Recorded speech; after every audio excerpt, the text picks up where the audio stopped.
Hey everybody, JJ here, Bull to the Bust. It is November 18th, 2020. It's Wednesday. Appreciate you being here. We've got a lot of details to get into today.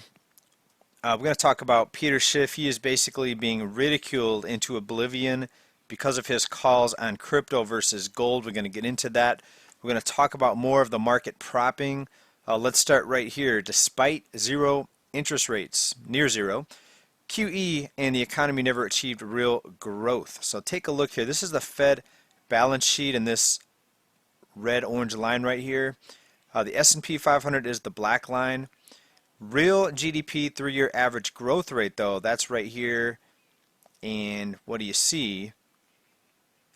Well, it's not looking too good. And this is the Fed funds rate. Despite the Fed dropping rates after they attempted to raise the rates starting in late 2016, we still see real GDP 3-year, the average growth rate is declining. So the Fed is becoming more and more, let's call it impotent, despite the record levels of QE and money printing, bond purchases, market propping, you name it. Right? So a picture tells 1,000 words. What does this look like to you? This is the Fed balance sheet. Look at it compared to the financial crisis, and you see it's even more parabolic than it was during the financial crisis. So now if we go back and we look at the 2007, 2008, 2009 financial crisis, the pain that ensued, the millions of foreclosures, and no one disagrees that that was a financial crisis. And if we just look at the chart here and the numbers in front of us, what would you call what we're headed into right now? We're actually in the middle of it. The thing is, it's being masked right now. No pun intended, it's being masked. This economic decline, this economic collapse is being masked by money printing, rescue operations, market propping. But this is all going to come undone here and likely very soon. Maybe even as soon as after Christmas. Let's take a look at some information here. This is out of the Hill. 12 million people to lose federal unemployment benefits after Christmas. What's going to happen to all these people if they do not extend the federal unemployment benefits? We know that a lot of people have already been dropping off of the unemployment roll, so to speak, and therefore they're no longer counted as unemployed because since the shutdown it's been over 6 months now, and basically they become unpersoned and they're no longer counted as a unemployed statistic after that long. And this article here goes on to say 12 million people would lose federal benefits the day after Christmas if Congress does not pass extensions for key unemployment programs, according to a study by the Century Foundation, a progressive think tank.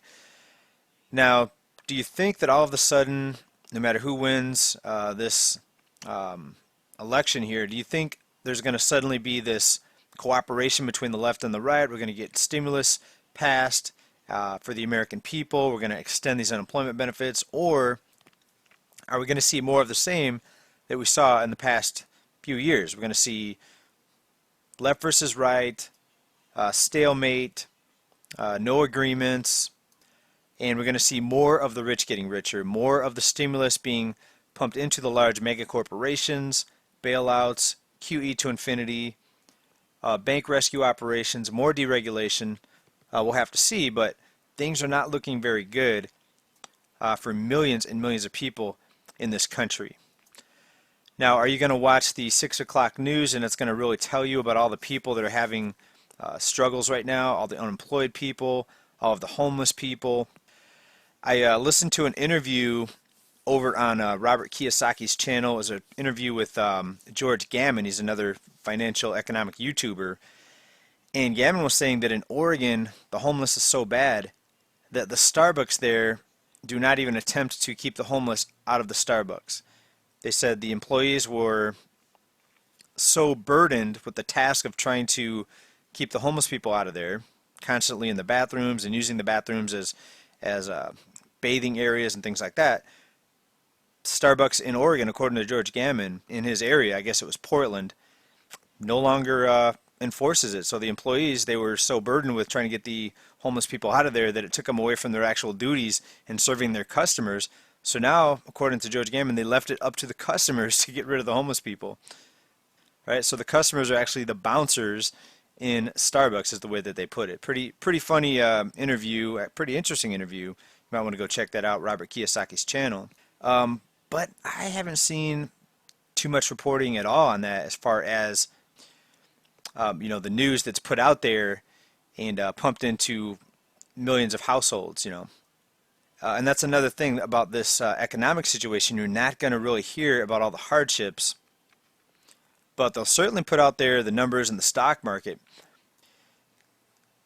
And anyone that still believes at this point that the stock market is really what's happening in the real economy, you must be living in bozo land, the Twilight Zone. All right. Now we can still use this market propping to our advantage. So what's going to happen? You're going to see alternate investments take off. Look at Bitcoin. Bitcoin is right around 18,000 the last time I checked. Let's go over to a chart here. This is a blog. I have a bunch of links over here. Also, you can come over here if you want to follow me on Patreon. I'm getting ready to do another Patreon upload.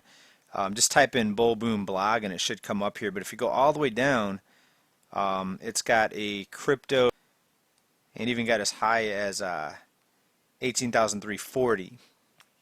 Right? So I'm thanking goodness right now that I did have even a part of a Bitcoin. And what I'll probably do is I'll probably sell off a little bit and take some profits. I'll probably never sell all of it, because I would hate to get rid of all of it and all of a sudden it goes to 100,000. I'm not saying that's going to happen, but playing the odds, I'm going to take some off the table right now. What if it is a pumping up? What if they're pumping it up only to pull it back down? Remember when it was about 3 years ago when it went up to 20,000 and we saw the drastic pullback and ended up going all the way back down into the 3,000 area. So it could be a pumping up. I'm taking some off the table. But who was talking about the death of Bitcoin, that it was going to go to zero? Peter Schiff. Let's talk about Peter Schiff right now. He's being obliterated on social media. And Max Kaiser tweeted out the following. It's been documented. I told Peter Schiff to buy Bitcoin at $1, $10, $100, and $10,000. Instead, he opened up a bank in Puerto Rico. Worst money manager ever. Wow, those two are not going to be friends, it sounds like. And here is a response. This shows Peter Schiff holding his gold bar and crying with the Bitcoin robot right behind him. Pretty entertaining, and that just goes to show you that no one really knows everything when it comes to this financial economic system. Peter Schiff has been on many mainstream news programs, CNBC. He's a legend in the investment community, but even he can be wrong. He said Bitcoin was basically going to go to zero. Maybe eventually he'll be right, but people that are making money right now in this huge run-up, if they would have listened to Peter Schiff, they would have missed out on a lot of gains.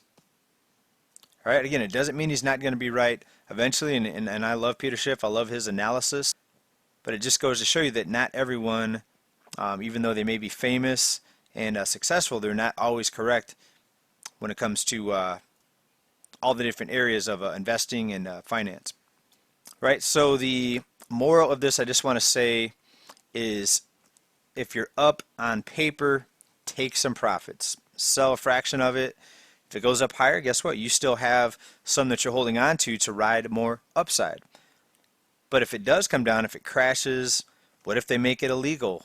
Look at, they confiscated gold. At one point, the government made it illegal. Who knows what could happen? That's why I say take profits. Paper gains are just that. They're paper gains. I'm going to cash out and actually buy more silver. The little bit of crypto that I do have gains in here, I'm going to go ahead and cash out some of that and get more physical protection, precious metals, in this case silver. Link down below. SD Bullion is where I get my silver. Take some gains if you have some profits right now. What are we doing here? We're just trying to survive, trying to navigate this rough waters of this financial economic system that's going to hurt a lot of people. But hopefully we're going to be better off than the rest. Thanks for watching this report, everybody. Stay well, stay safe, stay prepared. Bye for now. Peace. So, chart here.